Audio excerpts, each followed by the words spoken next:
On News Channel 15's News at 6. Welcome, Matt. We are bracing for hundreds of new residents to move into our region. Good evening. I'm Heather Herron. Mark has the night off. We will have more on that in just a minute. But first, we start tonight with some breaking news. A child is in critical condition after being hit by a vehicle. It happened about 3:30 this afternoon near Fairfield Elementary. Police tell us the child is in critical but stable condition, and we will update that story as soon as we get more information. Well, the move here to Fort Wayne beefs up our local workforce as 700 new jobs will soon be online at one of Fort Wayne's biggest employers. News Channel 15's Matt McCutcheon has been digging into those efforts in the special report on our economy. Those jobs are coming to the Fort Wayne GM truck assembly plant, and it has a lot of local people rolling out the welcome mat. Talking about high-level goals for the plant. Class is in session these days inside the Fort Wayne GM truck assembly plant. We're looking at a number a little over 700 total that will transfer in from other facilities. Those workers are coming from other GM plants across the country. In fact, more than 25 states are now represented in the plant's diverse workforce, coming from different areas of vehicle production. If they came from parts, then it's a different culture.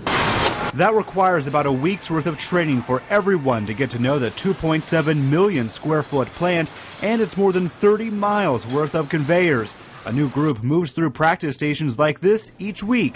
So far, nearly 250 have done just that, and the full 700 will be trained by May. After the new hires finish their orientation, they're then put into existing teams of about 5 to 6 different people, and from there they're put right here on the floor where they do the work in a small group setting, learning it firsthand. From there they can then transfer out to existing teams, all within the plant.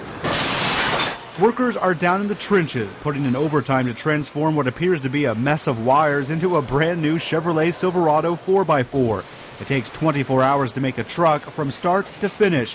Once the 700 new employees are up and running in May, the plant will then produce trucks round the clock. It's a different culture because, as we do today, we run 2 10-hour shifts.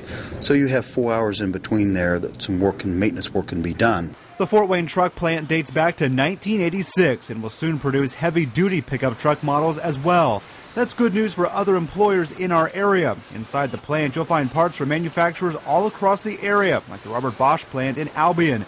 In fact, more than 27,000 jobs in our region can be tied to the automotive industry. I've been here since the 1st of October. Came down here from the Lansing, Michigan area. Betty Romsek is a 32-year GM employee who is now the plant's assistant manager. Honestly, it's been wonderful. The people in Fort Wayne are very engaging, very welcoming. While she's thankful to still have a job with GM, it does come with some stress. I have children in high school. My husband is retired, so he's home with them during the day and at night, of course, and then I'm commuting back and forth on the weekends right now as we at least get through this school year, and then we've got some serious decisions to make. She's not alone. This is my first day. I'm trying to get the feel of it to see what it's going to be like. Mike Eley is a lifelong resident of MUNCIE who worked at the GM manual transmission plant, which closed in 2006. He's been looking for work ever since. I haven't really made up my mind whether I'm going to drive back and forth yet or move up here. Eley says he'll have to leave behind his grandkids and elderly parents to make the move, but couldn't turn down the job. There's a lot we have to figure out yet. Kind of scary out there. Like I say, the job market isn't real promising, especially around the Muncie area. That prompted Brian Van Mater to jump at the chance to work at the plant. Another reason I came to this facility because I thought it was a facility that would be within the corporation for years to come, and I would hope that I can get another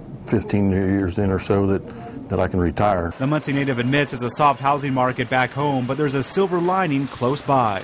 My youngest son, he actually attends Huntington University, so being up in this area, that's an area that I may try to relocate into. For all the others moving into our community with virtually no knowledge or ties to the city or the region, the UAW has set up this website with many different links. In fact, it points out information about schools in Allen and surrounding communities, as well as utilities, real estate, financial services, even healthcare and local points of interest. And that's not all officials at Local 2209 are doing to extend the welcome mat.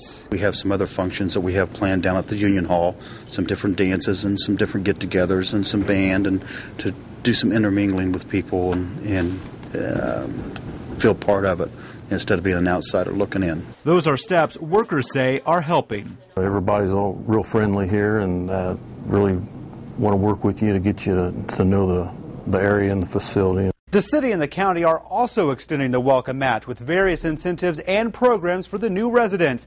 Meanwhile, GM is celebrating sales across the company that are up 3% compared to last year. The Fort Wayne plant will be fully up to speed with its 3 shifts come May. Matt McCutcheon, News Channel 15. It's time